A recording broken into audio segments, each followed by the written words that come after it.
defund it. We shouldn't have a state-supported media. That's one step away from communism. Yeah. Okay, well, we better not talk about communism on our podcast. Welcome to the Epicist. I'm Doug. I'm Eli. The commie. Eli. The commie. Are you a commie? Well, we were talking about politics before this, but we're not going to talk about politics. No, not today. If it breaks out in politics, it breaks out in politics. Let me just fix this mic first. Bring it closer. Sorry. Yo. All right, you can put that part in, by the way. So we had talked about the idea of talking about the 4 pillars, going deeper dive into the 4 pillars, because we've mentioned them in a couple of episodes, and I think it's important to get in. I'd like to start with the diet one, if you don't mind. Yeah, sure. That's always fun. They're all good, but the diet's important. And so let's be clear that when we talk about diet, we're not talking about diet, like a fad diet or starving yourself, or I did one once, it was lettuce and mustard. What's it called? Lettuce and mustard.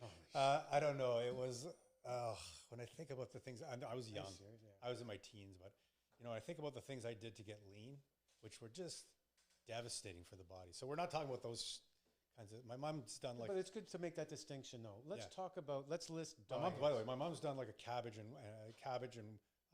soup diet. I've done that. It's so good. It's terrible for you. Okay, anyways. We're not promoting that. I have to say, we're not promoting. So let's first start off with a distinction. A diet, let's call it diet and let's call a nutrition plan. So we're calling it eating lifestyle, right? Rather than, well, that's the problem. It truly, technically is a diet, but diet has gotten a bad name, diets and fads and all that stuff. They kind of got this name now. So diet has got this negative connotation to it. So let's not swim upstream. Let's call diet. I like to swim upstream. I know, man. But you're a good swimmer. I'm not. So let's make that distinction. Let's say diets are things that you're going to, are meal plans for a temporary solution. Yes. Let's say you're getting ready to go not to the beach. Not necessarily a good solution. No, not necessarily, but Yes. Not necessarily a good result. So do you want to list some of the diets that you've tried? Oh, sure. Or do you want to, and then we can go into most of the diets lifestyle. I've tried have really screwed with my metabolism. So, these fad diets really, because the body, okay, and again, we're not experts. We are this is very layman, discussion. But the body relies on a certain number of calories to maintain a metabolism that, there's this balance, right? And I don't know, you could disagree with me or agree with me. I don't believe in the calories in, calories out method. I believe that what the calories are matter as much as the amount of calories. So yes, if my body naturally wants 2,000 calories a day to maintain a certain level, that's important. But the type of calories I put in matter. It's not just calories in, calories out, right? That's going to be that'll be an ongoing debate amongst experts. The whole thermodynamics. Are we going to debate it now? Oh, we're not experts. I said among experts. We're just dum-dums. But seriously, there have been diets where people have done 2,000 calories of Twinkies. Yes. Right? And lost weight. Yes, you will, but you'll also screw up your production, your insulin production, your insulin sensitivity. I'm not saying it won't work in a short term, but long term, it's going to have a negative effect. Good. And so if I went if I had needed 2,000 calories a day and all I ate was sugar, 2,000 calories of sugar a day, I would probably I'd end up with diabetes probably. I would certainly get insulin resistance. Insulin resistance, and I would, and I'd be sickly. Like it just was not good for your body. Right? I agree. I just threw that. I just wanted to set you up with that. I totally agree that the source of the calories ultimately do matter. As long as you're not setting me up to take me out. No. There's a red dot on your forehead again. So, diet. Okay, we'll refer to diet then as these fad things. These sort of short term. Because most people think of it that way. And you could do diets for if you're doing a show, right? So my wife did a fitness show. Bikini? Something like that, She looked great. A physique show, right? But she did a diet to get to that extreme leanness, right? Not good for her. No. She knows that. She wouldn't want to do it again. but it achieved a very acute goal, which is to get really low body fat and then look good on stage, with the tanning and all that stuff. And that, so it served a purpose, but again, not good for her. She came out of that. Now, she came out of it pretty good because my wife is fairly lean on a regular basis. She has gained weight here and there, but some people come out of those diets and they just balloon up. Like, it's so extreme, the diet, and it could last months to get to that leanness, and then afterwards they just go nuts. And can you explain that rebound?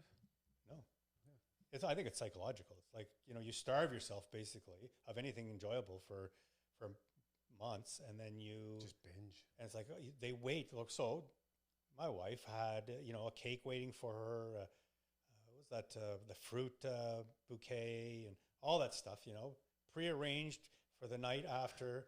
That she could go nuts on that stuff, and she did, but she didn't continue on. But I've seen people, and we talked to Jordan a couple of weeks ago, and in one of our podcasts, and he had said, he had done in one of those shows, and his rebound lasted 6 months. Oh.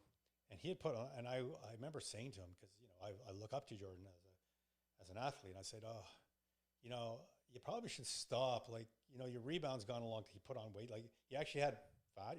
Jordan's a pretty lean dude. Right? Yeah. I'm like, oh, wow. And I guess it was bothering me because I aspire to be like him, So that's a diet, preparing for a show, and then or a wedding or a wedding. Trip, To fit into a wedding dress. Another bad idea. Yeah. And did you diet to get into your wedding dress? I dieted to get. What kind did you use? What diet did you use? I didn't diet. I was on keto. So yeah. So keto and carnivore and even vegan. These could be lifestyle diets, where you just live it out. But so going back, what have I tried? I don't know. I've tried. The lettuce and mustard probably was the most extreme. You're not joking. No, man. I'm like, and I was lean at the time. I was only a teenager. I was ripped. But I mean, psychologically, I had an issue. I could pinch like a little piece of skin and say, "Oh, I got to lose fat," and that's another thing, right? Obsession over leanness, right?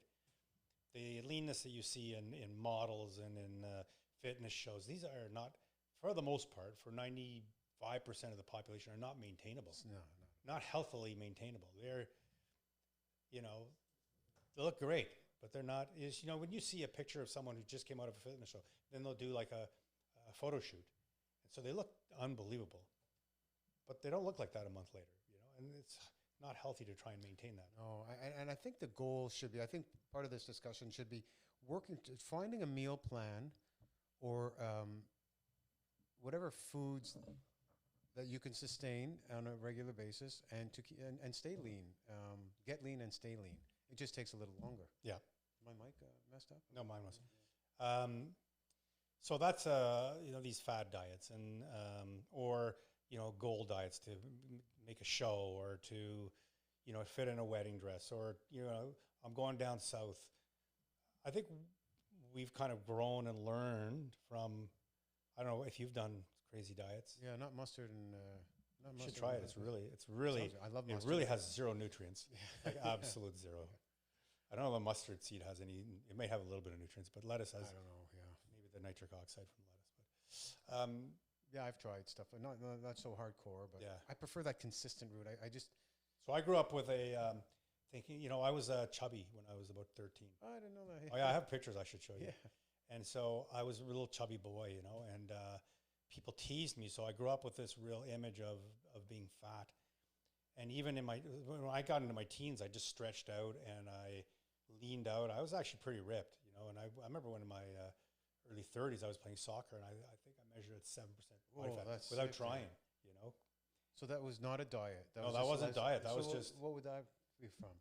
Well, what kind of eating? I had a lean. So I've always had a lean stature after I grew, because I was short at 13, and then I just blew up at 14 and 15 and 16. I blew up. I'm 5'9". It's not like I blew up to 6 feet, but I went from a really short, young, chubby kid to a lean, guy of normal height, right? Oh, without trying. Without trying. Okay. But in my head, I was always fat, and I think that's a warning for people too. Like this obsession about being too lean. And I still struggle with that, by the way. That's a psychological thing that haunts me still to this day. Is that I'm never quite lean enough. The vascularity and still that. Yeah. there a psychologist I in can the pinch, house? look. I can pinch a little bit on my gut. I'm like, Okay, oh, back to the mustard. I back to Patrick, can we get mustard, please? mustard and lettuce, please. Yeah, No, you have to hold the lettuce. You're going to retain water from that. You Just- need just to the mustard. Just mustard. I'll Please. turn yellow. So that's something that can drive people too, right? The obsession of being. Yeah, and it's real. But the beauty of a lifestyle diet is that you can actually attain some really good physicality. It can be really healthy for you if you do it right, and enjoyable. There's no question that even a lifestyle diet requires giving up something. It's a change from what we're used to. You can't just so. What are the things that I think we both agree that we would cut out? Sugar. Yeah, absolutely. Number one. I think number one on the list is sugar, right? Processed sugar. I wouldn't say fruit as that, though. But No, but processed Sugar. sugar. Sorry, what do you call that? Like an added sugar. right, Whether it refined carbohydrates. Yes. Why don't we categorize and list those refined Okay, carbohydrates? so it could be sugar itself, or it could be fructose, or it could be high High fructose corn syrup. high fructose corn syrup, which is the worst of the worst, or any of those things, which is added to probably 80% of our foods. Read those labels. Yeah. You read the labels, and they. It's interesting, because they have to list ingredients in order of quantity, right? And so what they'll do is they'll split it into 3 different kinds of sugars, so it doesn't sit at the top of the list. It sits somewhere down lower. They all sit lower in the list, but if you added them up, it's probably like the number one ingredient. Yeah, Absolutely. Well said. And that's if they're being honest. if they're being honest, Yeah. it's a scam, right? Yeah. But so sugar number one, sugar number one, sugar number one, sugar for 1,000 reasons. If nothing else, it's how it affects our metabolism, how it affects our insulin production, how it affects our general health. Sugar is food for sickness, right? Absolutely. And they say it's an environment for cancer to thrive. Cancer, all illnesses, it weakens our immune system. It does everything. There's nothing good about it. Agreed. Okay, so what's the next one? I would say vegetable oils. Oh, vegetable oils. Okay, vegetable oils. So back, I've been through many decades, and back in probably the 80s, there was this anti-fat thing. Like fat is bad for you, right? We need to talk about that. Yeah. Yeah. So what did they come up with? They came up with margarine. Margarine. And tell everyone what margarine is. It's toxic. I think it's like made from petroleum and vegetable oil. Like it's the worst thing. And so I was like on this binge of margarine. I'm like, oh yeah, margarine light. It's got to be good for you. Fat's bad for you. And it has a government friggin' approved heart health symbol on it. Yeah, by the way, don't listen to the government. They're idiots. So that's my official political position. Oh, politics is good. He's running for prime minister. Not this one, next time. Next one, okay. So I went on this binge of margarine. I thought margarine, well, there you go. It's, The government's promoting it. the How government wouldn't you? told me to eat Yeah. margarine. I should sue them. The worst thing for you, margarine. So, so vegetable oils and just all that. Industrial oils that they're just rancid from the get-go. You know what really annoys me? Let's say you go, most of the commercial foods now, if it's not organic, whatever, you go to the thing and it says, mayonnaise made with avocado oil. Look at the ingredients. You should always look at the ingredients. Avocado oil, vegetable oil, or some other crappy oil. So it has some avocado oil, but it's not avocado oil. The avocado oil one is expensive, which I buy. It's pure avocado oil, no other oils. And so they take the good, and then they mix a whole bunch of bad in, but they can say made with, right on the front label. not 100%, made with avocado oil. Right. It could be 1% avocado oil. Yeah. And it's on the front. And there's no, the labeling laws here are loose. The larger companies aren't scrutinized. You're unlikely to get Health Canada inspecting Kraft or Nestle or some of these guys. They'll come in, but and they'll check. I believe that they'll check standard operating procedures, manufacturing procedures, and this kind of thing. But the labeling, I don't know. But even if you could assume the labeling is good, if you really read the labels, it's garbage. Most food is garbage. Sure. Yeah, absolutely. Yeah. Like even if they're not being honest, they're being honest enough to show that they're making a lot of garbage. Yeah. Like the idea of splitting sugars into 3 different things so that you can make it lower on the list, right? That's just a dishonest practice in my mind. So unhealthy oils. And then, but I would say above that, in my opinion, is processed food. Now, I do eat processed food because I like bacon. Bacon is a processed food. But processed foods have a lot of chemicals in them and unhealthy things, and they're hard for the body to digest and process, right? Okay, so sugar, unhealthy oils, processed foods. If you just got rid of those three things, I think you'd be like It's a good start. You'd be 90% better. Yeah. But here's my thing. People ask me because they say, oh, you're in great shape for your age, and what do you do? And most people ask, but they really don't want to know the answer. Because when you give them the answer, like, oh, and then they walk away and go do the thing they have always done, right? But I always say this. I'm not going to tell you to give up a bunch of stuff. Just give up one thing.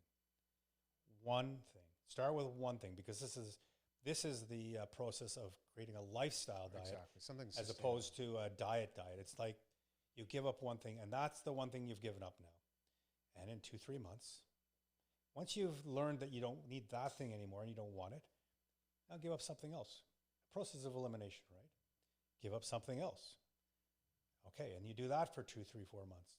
Then you give up something else. And before you know it, after a couple of years, you've given up 5 things that were really bad for you, and you don't really miss them anymore because it's become part of your lifestyle, right? And so... And you know what the problem is with what you just said? That I'm brilliant. Yes, that. But also, it's work. And I think when you look around and you look at the population, it takes work. It takes effort. Is it work, though? Is it more that we have an emotional attachment to food? I think it's both. I think there's an emotional attachment to food, but I think it's work. I think that people's lives are so busy that we've seemed to... That's true. Not prioritize the effort into our lifestyle.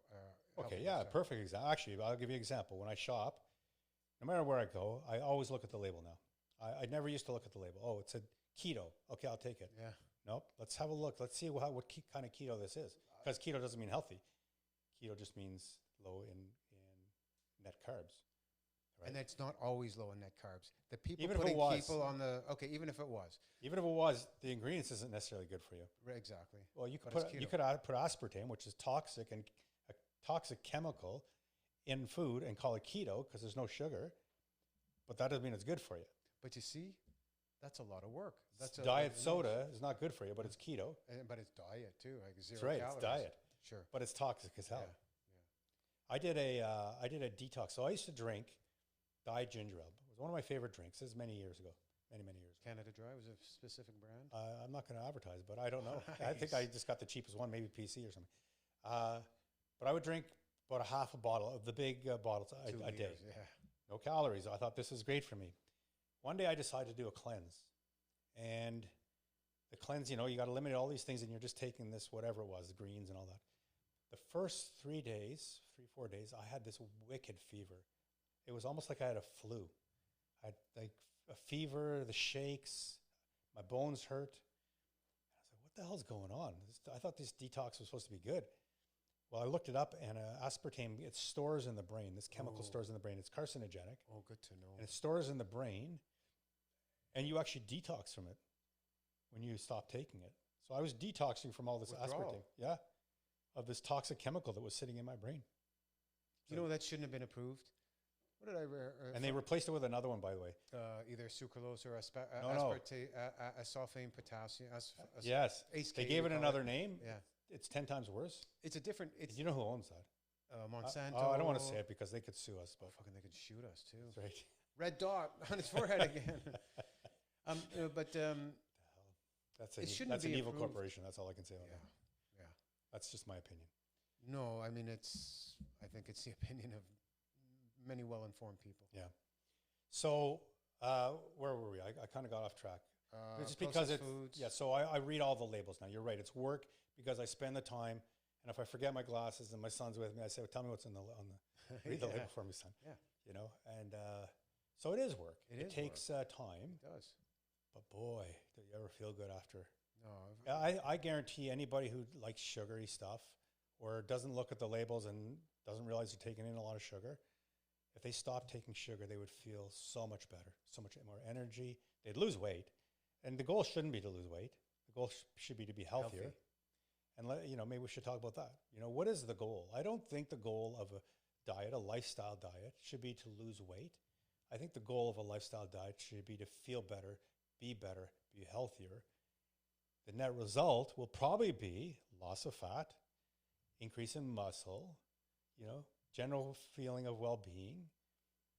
But the goal should be just to eat healthier. That's my opinion. Yeah, absolutely agree, and those things will follow suit. It's Yes. kind of like you look at a gymnast. He's performing certain exercises for the sake of those exercises, yet look at the form that's elicited from that function, Yeah. right? And it's the same thing here with eating healthy. It will come. The body composition improvements will come. As you said, the energy will come. That sense of well-being is priceless if you can, tap into that. Yeah.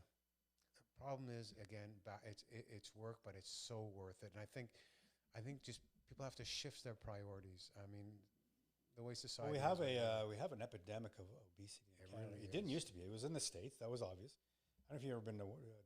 Have you ever been? Yeah. It's obesity central. Like, I've never seen so many obese, and I don't mean, the bizarre part to me now is people who are obese now seem to be normal, and people who are fat seem to be slimmer, and there's very few really, and they're either then there's skinny people, and then there's fit people. The fit people is just a small percentage, and we're kind of looked down upon because we have unrealistic expectations of everybody else. But I don't really have any expectations of other people. So, Disney World is the sort of epitome of obesity, but Canada's become that too, which is sad. Can I jump in for a second? Yeah. Back to the U.S. and obesity. So a good buddy of mine, he's Canadian. He's from here originally. We went to university together, but he's moved to the U.S. and he's been there for 20 plus years. A couple of years ago, he came up to visit. His family's still here, and he came to see me. And we went to the Rideau Center. He was shell shocked. Came from where? He's from North Carolina. Okay, North Carolina. We went to the Rideau Center, hanging out. We went to Ottawa U together, so we toured the campus again, and then we went to the Rideau Center. And he was, I darted off to do something. He was hanging out with my wife, and she said for the whole time, he was in shock. Why? He said, "I've never seen so many skinny people in my life." Oh, is that right? Like for like 10 or 15 minutes, he was just like, he was literally effed up over it. Yeah. Because it's so bad there. The States is so bad. They're still way ahead of us in the obesity thing. Way ahead of us. And we are getting there, but And it's the sugars, and it's the processed foods, and it's not sleeping. It's those other pillars that we're going to talk about as Yes. well. So if we ever get around to them. This is a good one, though. Foods and So why don't we go towards the healthy lifestyle diet, we'll call it, the healthy lifestyle eating, right? So someone who's eating whatever they want, they eat chips and sugary things and simple carbohydrates and all this other stuff. If you wanted to make a change one thing. Work towards something better. And these, I think we could talk about some diets that we've tried. Sorry, lifestyle diets, not fad diets, that we've tried. And when I say try, that may sound like it's a fad, but we try them just to see how they affect our bodies, You right? have to. Yeah. It's sort of like we need to be the guinea pigs so that we can talk about these things. Because your lifestyle diet might not be the same for me. I may not be able to handle legumes and beans and whatnot, and you may be able to. Bingo. There's no one size fits all. You find the thing that works for you best, and everybody's different. My wife tried keto; it didn't work for her. She's on carnivore; she loves it. Wow. I like them both, but I do well on both. So let's talk about what healthy lifestyle diets do we know of? Well, you could be vegan, but vegan doesn't mean healthy, by the way. No. I know a lot of vegans who eat garbage because potato chips are vegan, and All these vegetable oils. all the vegetables vegan. are vegan, and a lot of processed foods are. So vegan doesn't mean healthy. You can be a healthy vegan, but you have to be I think being a healthy vegan is probably a lot more work. the most work out of any lifestyle diet. Agreed. Yeah. Yeah, I've done it. Yeah. And you have, eh? 2 years vegan. Yeah. Don't hold that against me. Oh, that's all right. Maybe that's why you call me a liberal. That's right. Bastard. You're a liberal, man. Yeah. Only liberals Anyone are who vegan. goes vegan must be liberal. That's right. So you could be a vegan. And then if you go on the right side of the scale, which Are we is, going to get in trouble for this? I don't care. Who cares? Yeah. That's right. If you get to the right side of the scale, you're at, keto, carnivore, and what else would there be? Just the low carb. Low carb eating. And healthy carbs, right? So Yeah. maintaining healthy carbs. So what are healthy carbs? So why don't we talk? Why don't you? You're more of an expert, so let's talk about one of those. I think to me, the less extreme and I think the more sustainable one is low carb. Okay. Because I feel that being on a keto diet for many, you're kind of walking on thin ice if you're doing it properly because it's easy to get out of ketosis. Yes. I think you'll get very similar benefits of being on a low carb diet. And remember, one doctor once told me, he said, life is to be enjoyed, not endured. And I think there's a balance to that. The point is, you can't eat perfectly all the time, right? There have to be some foods that you truly enjoy, I think, for a diet to be sustainable. So a low carb diet, I think you don't have to give up fruit. You don't have to give up good carbs like yams, even non-GMO potatoes. And for many people, they thrive on rice, white rice, more than anything. So it's more encompassing. It's more balanced. And if you time it properly, those carbohydrates in and around training, either before, during, and or after, there's no impact on. There's less impact on it from a insulin point of view. And so I don't disagree with you. That's sometimes people say that to me. That's their way of saying they don't agree with me, but they don't. I don't. That was underhanded. That's man. right. It's like a passive aggressive yeah. disagreement. No, I don't disagree with you actually, but I'll go back to the one size doesn't fit all. And so I don't do well on carbs. I just don't do well. My joints hurt. I hunger more often.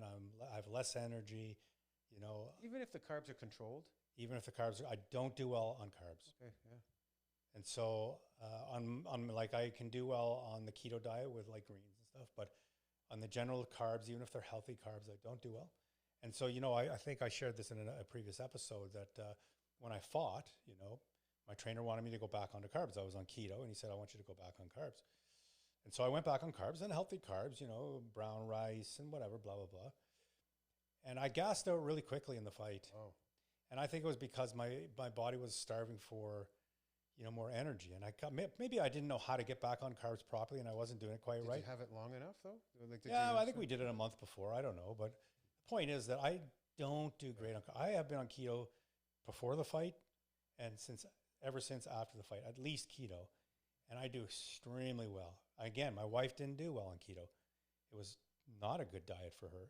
And so I think, yes, a low carb, healthy carb diet is a good one for a lot of people. And some people say they feel the best on that.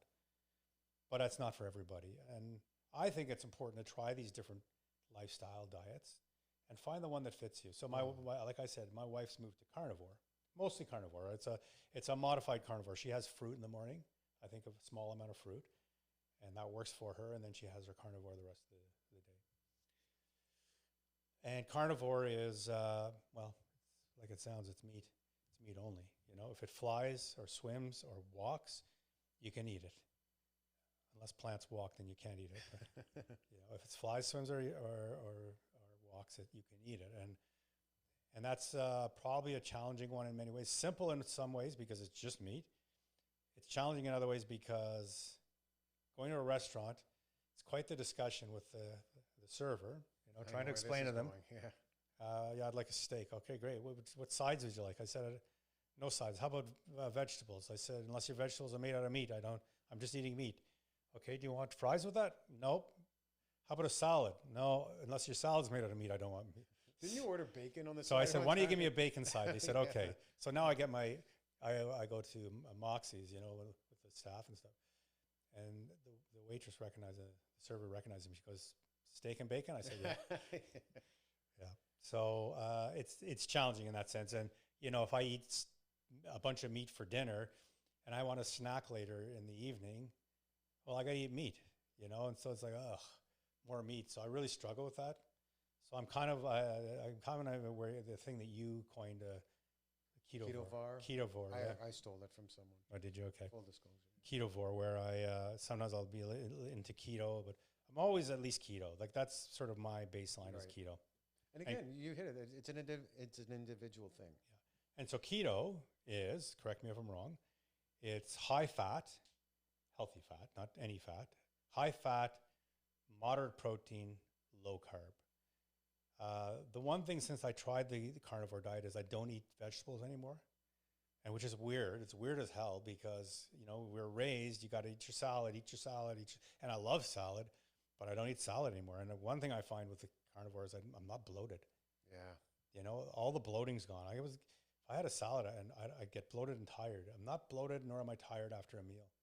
I did it for a week, perhaps, and I felt great. Yeah. I would use it intermittently, let's say a month on, 2 months off, but my cholesterol, I have a genetic cholesterol issue, and they don't go hand in hand. Even You sure? yeah.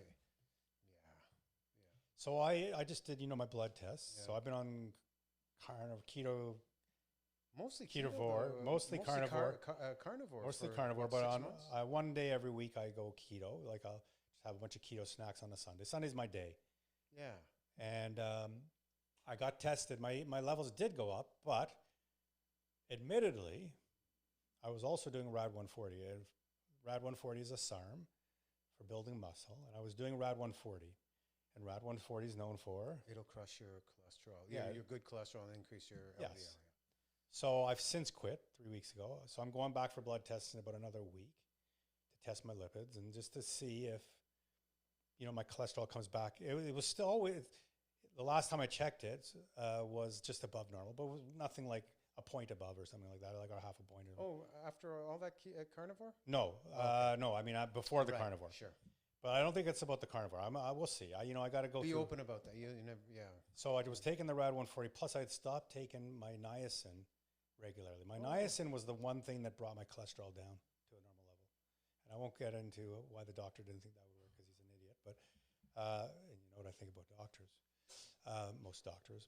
And I had stopped taking the amount of niacin. So I was taking 2,000 milligrams a day. I went down to 1,000 a day. So I'm back up to 2,000 milligrams of niacin a day, and that's the flush, not the no flush. Yeah. The no flush doesn't work. So niacin is known to reduce cholesterol. I'm off the RAD 140, so by the time I get my blood test, it'll be a month, which is plenty of time.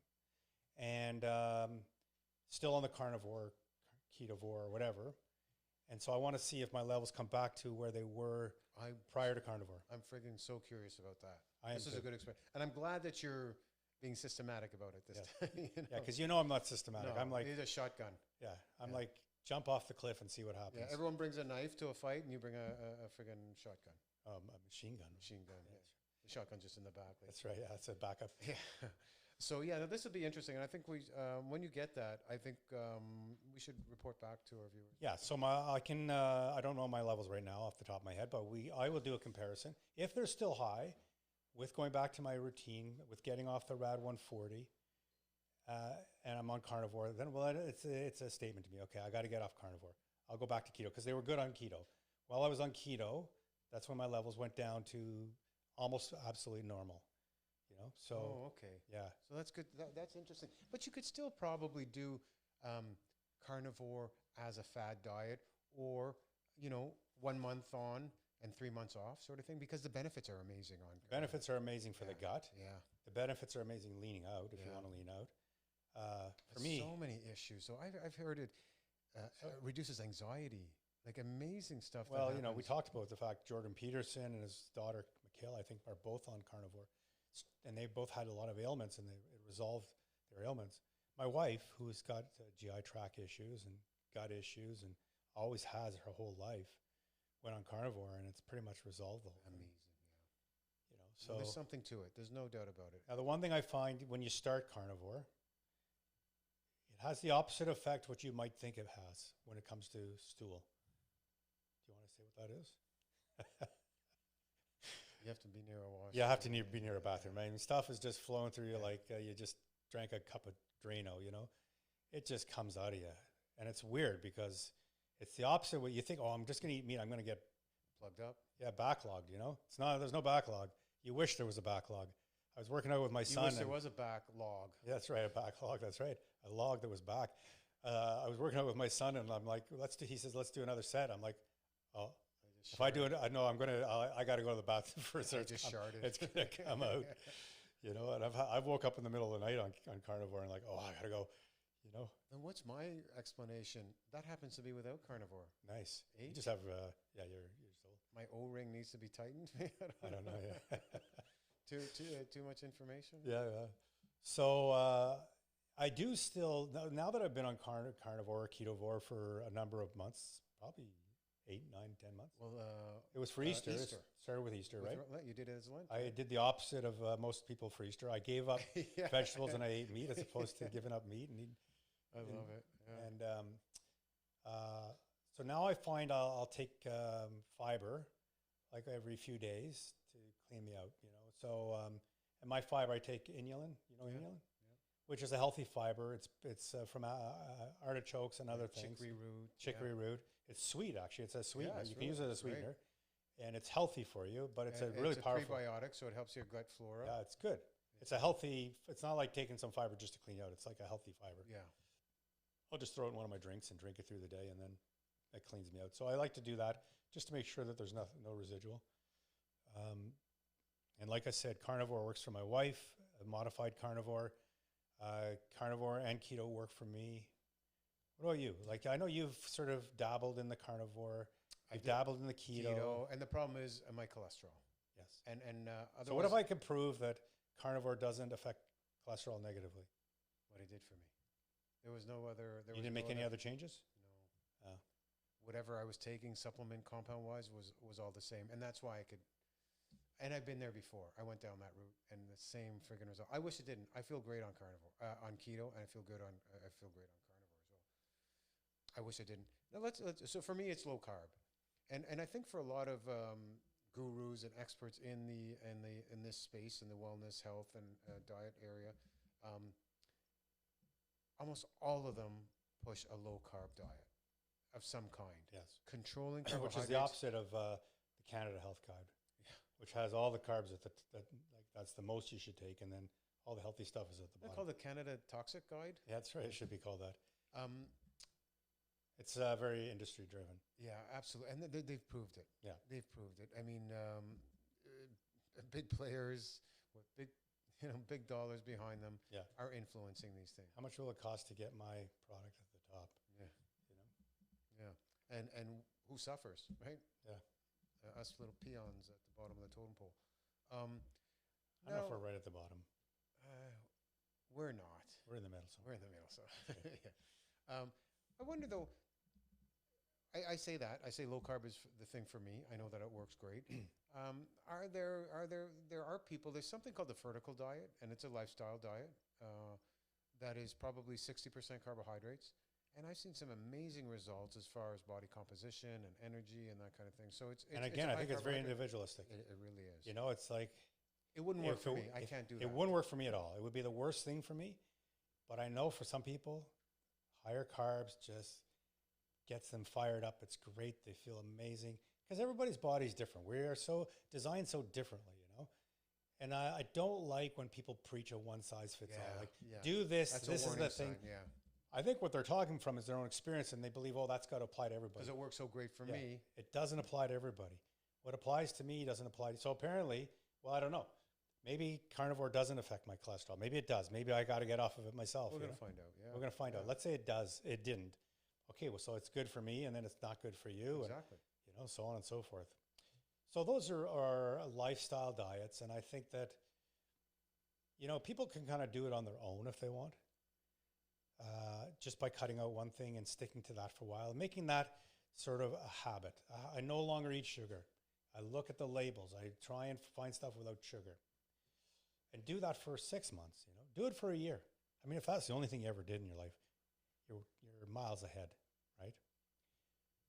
So for the average person, those things are challenging because they have it takes work, like you said, and they have an emotional attachment to foods. And, but living in a country where there's social health is a great thing, except that the system gets taxed by unhealthy people, right? Yeah. Well, if our government put efforts into truly teaching people about healthy eating, rather than just throwing money at a healthcare system, preventative rather than fixing the things that are broken because we don't educate people. That's what it comes to. Knowledge is power. I had a meeting today, and that came up so many times, that knowledge is power. Yeah. And I come back and I don't know, society as a whole just doesn't care enough, I find. For whatever the reason is, Life, Well, is, we've, life is fast. Like, I mean, and we've kind of made everything okay. I think didn't we classify obesity as an illness now? I think that it should be. It should be an epidemic or a pandemic. no, not an epidemic. I mean an illness. So it's classified as you should get medication for it. You know, So are you saying that's good or bad? bad. I mean, obesity for most people is a lifestyle choice. It's not a medical problem. Right. It's a I see. lifestyle problem. Okay, I see where you're going with this. Right. I thought when you call it a medical problem that it's taken It's seriously. a problem medically, Yes. Yeah. but it's not a disease. Right. You know, for some people it is. For some people, but there is There could ways to be- get around that through medication and whatever. But for the average person, obesity, even being extremely overweight, I don't know what the difference, where the cutoff is mostly lifestyle choice, whether it be lack of exercise. And I believe diet comes before exercise because, you know, the old saying, you can't out-exercise a bad diet. I mean, You can't outrun a donut. you can't outrun a donut. But elite athletes can because they train so much and so hard that no matter what they eat, they'll always be lean, but not necessarily healthy. But for the average person, you start with diet and then follow with exercise. If you exercise and you eat like garbage, you're still going to have a bad body composition. You're still going to feel unhealthy. Absolutely. You're still going to be sickly. Amen. You nailed it. What was the Diet one? What was first. the number one exposure to COVID? Was it Obesity. Right? Yeah. I want to say something, but I probably shouldn't. Go ahead, say it. Something called metabolic flexibility, Yes. which is really important. How could I say this? It's worth putting the effort to dial in your nutrition, not just your nutrition, the other pillars: sleep, hydration, exercise, stress management. Once you got all that in, and I feel I'm dialed in. 'Cause I was having pizza every few nights and I lose weight the next day. Yeah. So, reason I say that is just it's worth putting that effort in because Yes. then you have that flexibility. You create that the analogy of your metabolism as a furnace, Yeah. and the more you put into it, to a point, you speed that. By the way, you can improve that even more. You know which peptide improves metabolic flexibility? Matsi? MOTS-C. MOTS-C. Back to peptides. Back to peptides. Well, again. That should be a pillar. No. Well, we know that peptides are not going to solve your problems if you don't do everything Exactly, else. You know? If you don't set up the pillars properly, Yeah. don't waste your money on peptides. But I do take MOTS-C, and it's a nice addition to my day-to-day routine. Because you're dialed in. Because I'm dialed in. So let's go to the next topic. Let's talk. What do you want to talk about? Exercise, sleep, stress. Sleep is a good one. Yeah, sleep is a good It's one. probably the most difficult to manage. Yeah, and it's one that people don't appreciate as much until you friggin' can't sleep.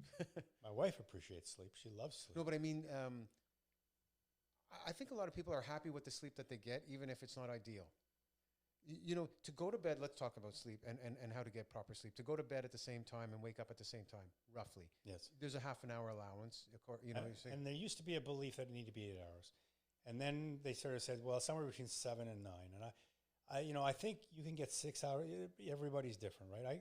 If I get 6 really good sleep hours, that is plenty for me. Plus, I'm a professional napper, so I can nap. If I could physically, I would nap standing up, but I can't. But I could sit here and say, okay, in the middle of the podcast, say, yeah, I'm going to have a nap. Take over. Yeah. And I'll just put my head back and I'll sleep for 15 That's minutes. a gift from God, brother. Oh, that's a gift, man. Um, But going back to the sleep, so 6 hours could be enough for you. Well, I did a workshop. It was cognitive behavior therapy for insomnia. And in that, it was a program that was from a Harvard professor, and there's a great doctor here he's amazing, who runs that program. And it's been shown clinically that 5.5 hours of sleep, you'll have enough cognitive, you'll be able to perform cognitively. Yes. At 5.5 hours. But again, I think it's not a one size fits all. No, it isn't. But I think everybody needs a different amount, and it's not even the number of hours that's important, and the right number of hours. It's the quality of sleep, the depth of sleep, right? It's getting into that. What do they call it? REM sleep. REM sleep, and there's different delta. REM sleep Whatever. isn't, there's so many phases to sleep. Just getting into a good deep. You go deep, and then you come out, right? And you have to come out though. Those lighter phases are necessary. Yeah. Sorry, I was just thinking that like my sex life, but You have to come. go deep and come out. Yeah. Sorry. Oh, you just revealed something about yourself. That's right. Yeah. It had to be said. So. Yeah. No. Yeah. So deep sleep. So, and we both now have these cooling pads. Yeah. And so you have a routine for sleep. Yeah. I have a routine. I like to get to bed by 10 at the latest. You know, if I can get to bed by 9:30, and because I'm usually up at around 5. Yeah. So 10 to 5, that's 7 hours. That's a lot of sleep for me, you know. But I think we both, you know, we're both entrepreneurs. We're both businessmen. We both, you know, have stresses. And so sleep can be a little more difficult when you're, you know, thinking about other things, right? And so we both sort of been on a journey separately to try and find a better, deeper sleep, right?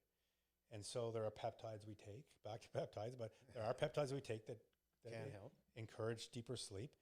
And there's this cooling pad. And I love the cooling pad. I'm not going to say which brand because I don't, you know, unless they want to pay me, I'm not going to promote it.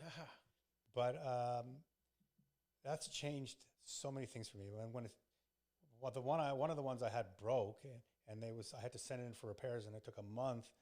And for that month, I didn't sleep well because my bed was so warm. And I don't know about you, but I run hot. At nighttime, I'm very warm, right?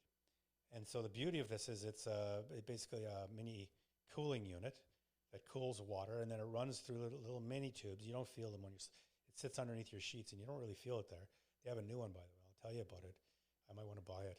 It's no longer the tubes. It's more of channels in this sort of thing. Does it get cooler, you think? They say it gets like 5 times cooler. I need that. So I'm going to look. We can look at that one, but maybe I'll be the guinea pig. Can I nap with you and try it together? I don't think so. Okay. You can use my bed if you want. I might have to wash the sheets after. Yeah, you will. Yeah. So I find with that cooling pad, it brings the temperature. It's nice and cool under the sheets. And actually, the key to it is not having the sheets off of you in that. Because normally, without a cooling pad, I would have to have the sheets off of me. Like I have to be just exposed to the air because I run too hot. With this, you want the sheets on top of you because it keeps the cool inside. And it's nice and it's cool. Like sometimes I'll wake up and it's because, you know, I like the outside temperature cold too. So I have my house go down to about 19 at night, 18 and a half, 19. And so sometimes it's really cold outside. Like it was cold last night and it's cold in the sheets. I'm like, oh, it's pretty cold. But so you bring up the point, temperature. There are certain aspects that affect most people. I would say temperature is one. The timing probably is more than people know, the positive effect. There's one that I do, which is about business. So I used to do business. I would do it up until 9 o'clock, whatever, before going to bed. Right. Problem is I would fall asleep. I have never a problem falling asleep, but I would if I woke up at 2, like my eyes open, boom, things are going through my head. And so I have a cutoff at 7. 7 is my cutoff for business. People call me, like one of my guys used to call me at 7:30. I tell him, Chris, it's 7 o'clock. He called me at 7:30. I wouldn't pick up. Just wouldn't pick up. And I've sort of set that rule, 7, and it seems to be worked for me. So a wind down routine. By the time, 2 or 3 hours later, I go to bed, I'm not thinking about business again, I think that's another important aspect, temperature, time, wind down. Yeah. So what I like to do is either stretch or foam rolling, just to get rid of any tension in the muscle. I got a massage gun now. I don't like it that much, but anyways. So one of those ones like with a thing and it just like vibrates, yeah. It's all right. But that's part of my wind down because it serves 2 purposes, right? Gets you ready for bed because you're getting rid of the tension, and it's good for your next training session. Yeah, and then on top of that, I take the CJC ipamorelin mix, which is the growth hormone peptide. It promotes growth hormone, and growth hormone helps you sleep. And by the way, I was taking the test. I still taking the tesamorelin. And I was taking the 2 milligrams at night. You said, "Oh, do you have it?" No, I'll get to it. Okay, I'm running out. You said, "Oh, you take 1 in the morning, 1 night," but I had to stop because it promotes growth hormone. I was sleepy. It was making me really tired during the day. Really? Yeah, it was terrible, man. I was like, I was at work and I'm like, except you got a good brand. Except I got to put my head on the on the desk. Good thing you didn't take it now. That's right. Yeah. For real, you found that it made you sleepy in the Oh day? my gosh, it was terrible. So how's your sleep at night with it then? Great. You find Tessamorelin better than CJC? Well, I do them both. Yeah. So test is short term. It's like I'll do it for a month. But then that's just for about belly fat. But the ipamorelin CJC mix, I get mine from Ariel. I don't know if you use it. Where you Yeah, get it from. I mean, so far Ariel's been awesome Yeah. as far as the quality goes. It also, because it promotes, and it doesn't promote. It's not like taking growth hormone. You can inject growth hormone, which again is not good for you. There's a lot of bad side effects from taking growth hormone. This doesn't do that. It's a signaling pathway to what produces growth hormone? Pituitary. The pituitary gland to produce growth hormone. But it does it in a very natural way because growth hormone is typically pulsed, right? It doesn't come in like one big chunk and then goes away. It's pulsed and waved in. it starts heavier in the night and it fades in the morning, I think. Is that right? That I'm not sure about the pulsing, but it does pulse. Yes. So all it does is it pulses more. So Of yes. your own natural. Of your own You're natural, yeah. secreting your own, yeah. And so I get great sleep with that. Oh, that's great. So are you mixing, I know a little 10, when we talk peptides, I got to do a little, are you mixing ipamorelin with tessamorelin?